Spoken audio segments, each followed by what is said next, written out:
Hello my friends, today we're going to be doing a very different video than usual, but in my last Q&A and even in some of the ones before, I got quite a few questions on my maintenance routine.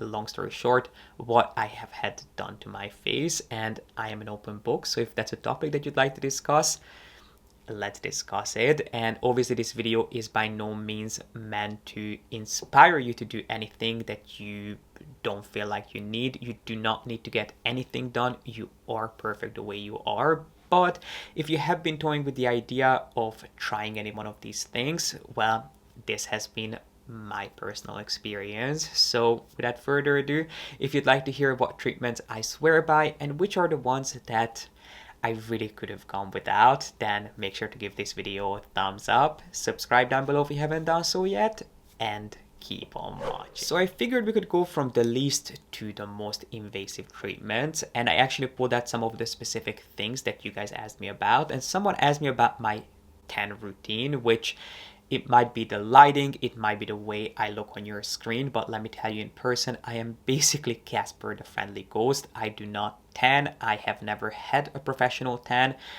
I've never been to a sunbed. I mean, I don't even know if those things are still around because they are so terrible for you, but I've never had that done. I've never had a spray tan.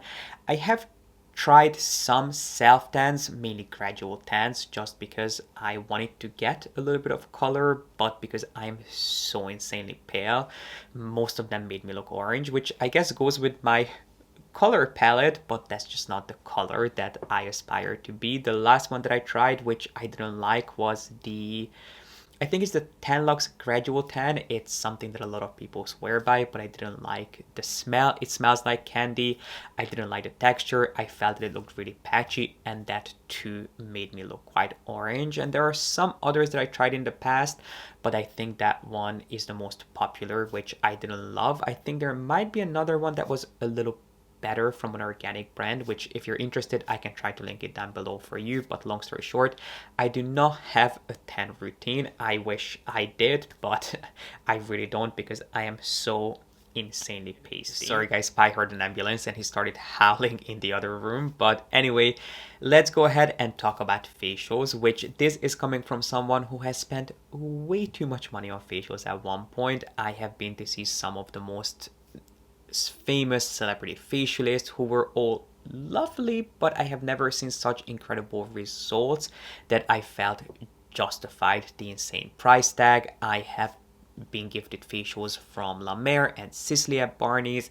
I have been to facials at Bergdorf. I have tried different treatments at different Mandarins and different Four Seasons. But to be really honest with you, there isn't a single one that I would feel comfortable recommending or one that I would pay for again. I mean, don't get me wrong, getting a facial is a nice way to decompress and relax, but I have never seen true results, especially not long-term results. Yes, my skin looked more clear and more glowy right after, but those results didn't really last, except when I got a facial from Nerita in LA. I haven't seen Nerita in years and years and years, but I know that when I go back to LA, she might be my first stop. I might go and see her directly from the airport before I even check into my hotel, because she is a miracle worker. Any friend that I have ever taken to see her was mind blown by her work. She is genuinely one of the best facialists. So if you're based in LA or if you're going to LA, definitely try to go and see Nerita because she is incredible, and I couldn't tell you what she does differently, what her method is that makes such a big difference.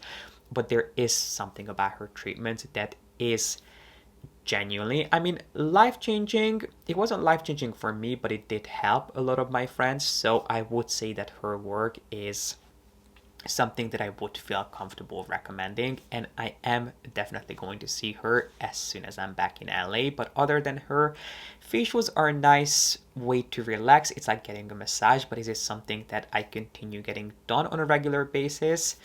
To be really honest with you, no, it is definitely not. And while I rarely, if ever, get facials, something that I am extremely religious about is my skincare routine, which I have just shared, not in my last Q&A, well, part one of my last Q&A. So if you have not seen that, make sure to have it linked up here, because I think when it comes to facials, You know, you can get a facial every once in a while, but it is not going to replace you having a consistent routine that you can stick to. I think you'll see much better results from using a set skincare routine that works from you on a regular basis than getting a facial every now and again. So skincare is something that I swear by, and I feel like that basically means that I have no need to get facials on a regular basis. But another treatment that I don't spend money on is getting my nails done. It's not something that I feel like I personally need, even though I'm really meticulous about caring for my hands. I think it's so important to have nicely groomed and clean hands and clean nails. So it's something that I do myself. Believe it or not, my favorite hand cream is the Vaseline, just basic non-fragranced hand cream. It's the one I always go back to. And while I do have some beautiful luxury hand creams that I love, some that I carry in my bag, so the Glossier hand cream is a great one to have in your bag because of the packaging. I have tried and carried around the Chanel hand cream for a little while. There are some that I really enjoy, but the one that I always go back to is the Vaseline hand cream. Obviously, Hermes has their own hand cream now, which I didn't buy, but I did buy the nail oil, which I have to be really honest with you, having that was a very short-lived addition to my nail care routine because I used it a handful of times and it's still sitting in one of my cupboards because I feel like the Vaseline hand cream just does everything that I could possibly ask for. So getting my nails done is another thing that I don't personally do. Before we move on to lasers, botox, and fillers, which is what's coming next, there is one piece of advice I have to give you, which is that if you're going to get any one of these things done, if you're contemplating doing any one of these treatments, please go to a medical professional. Only get these treatments done by either a nurse or a doctor. I personally would not feel comfortable having anything put into my skin by someone who doesn't have a medical license and medical insurance, someone who, if something goes wrong, would not be able to care for me and fix those little issues. These are not treatments that you want to save on.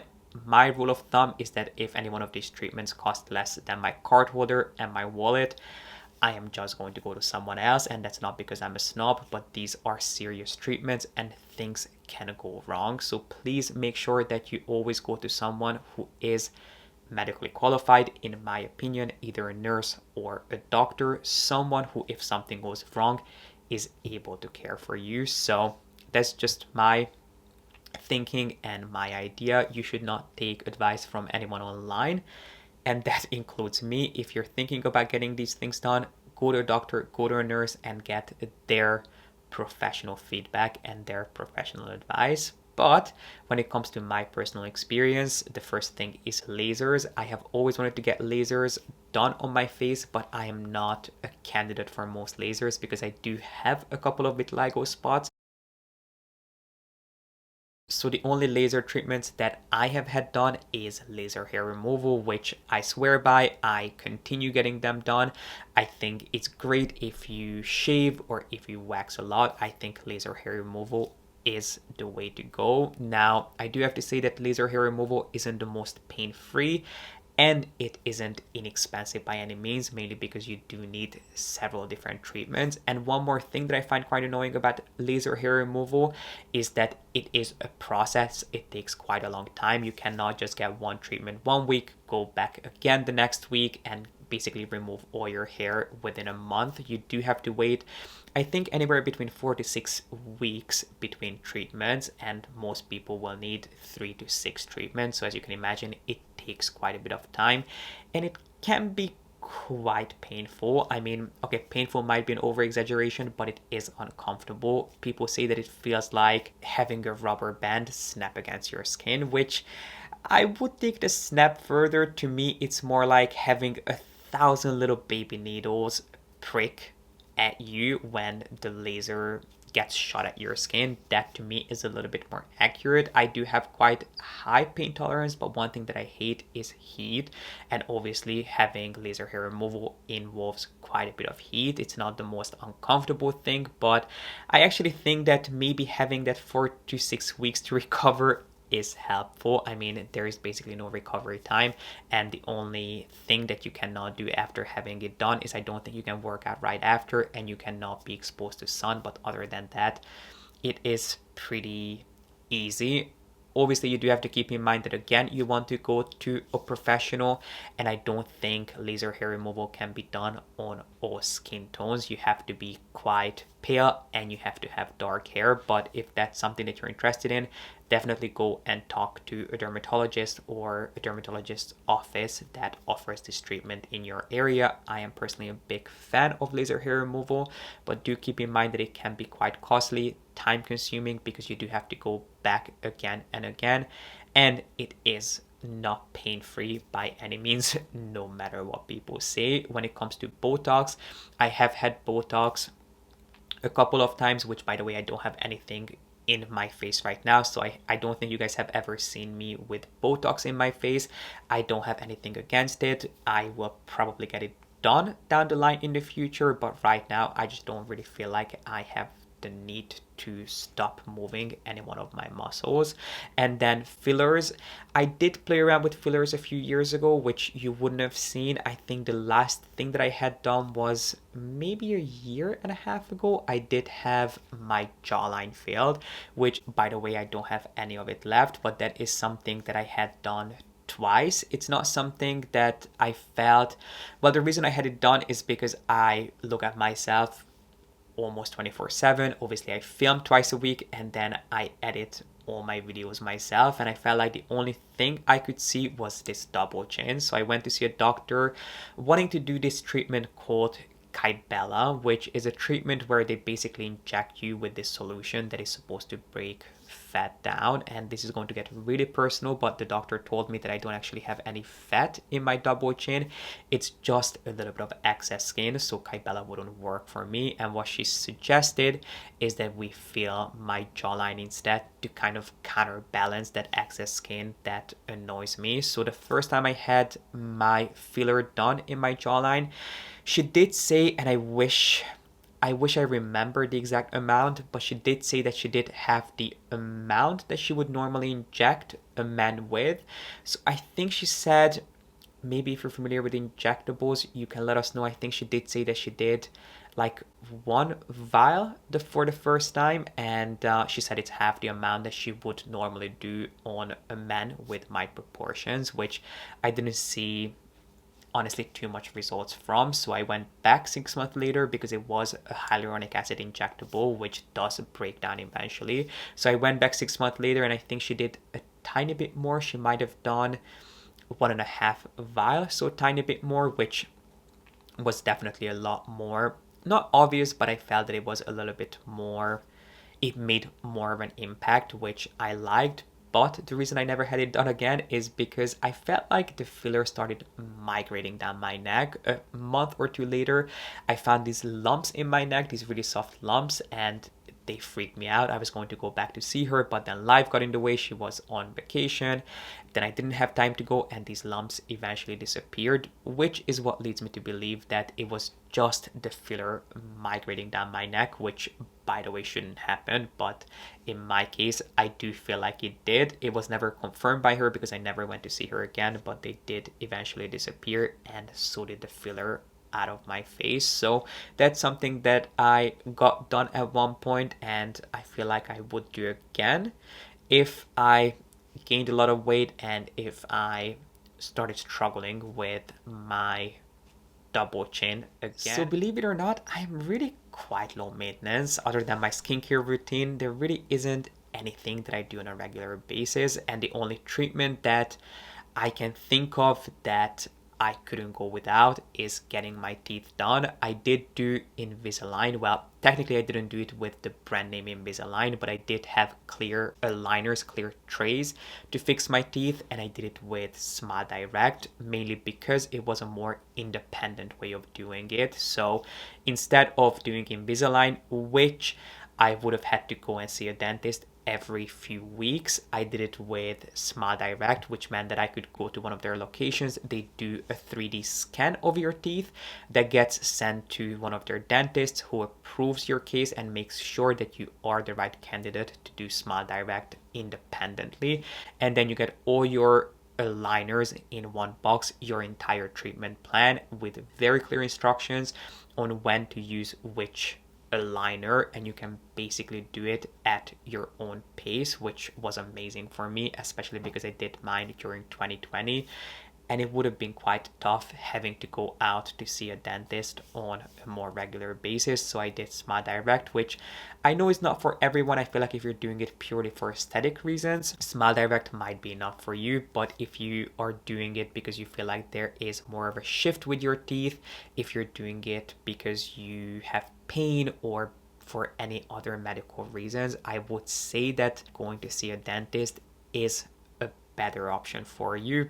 But you can always give Smile Direct a try. I would say that whether it is Invisalign or Smile Direct, it is the best money I have ever spent. It wasn't inexpensive, and it was certainly not pain-free. I mean, I wouldn't say that it was painful, but having aligners in your mouth that shift your teeth isn't the most comfortable feeling, but it's something that I got used to pretty easily. And then one more thing that isn't the most convenient either is that you have to have your aligners in anywhere between 20 to 22 hours a day, which means that you can only take them out when you eat, when you drink something hot, and when I filmed I also took my aligners out. But other than that, they constantly have to be in your mouth, otherwise they don't work. So you do have to keep it in mind. You have to be the kind of person who carries a toothbrush and who is able to have your aligners in your mouth at all times, otherwise it really won't do the trick for you. But having my teeth done was one of the best decisions. Again, it wasn't completely pain-free and it was by no means inexpensive, but it's something that I would do 1,000 times. And my friends, this completes today's video discussing everything that I have had done to my face. I hope you guys enjoyed it and you got something out of today's video. Again, I am not trying to inspire you to get anything done. You do not need to do anything, but if you personally feel that any one of these things would make you feel more confident, then I hope this was a great resource for you. If you have any questions about my personal experience, please leave them in the comment section down below and I'll try my best to answer you. And while you're down there, make sure to give this video a thumbs up and subscribe if you haven't done so yet. I really appreciate you being here and watching, and I will be back with a regular luxury video really soon.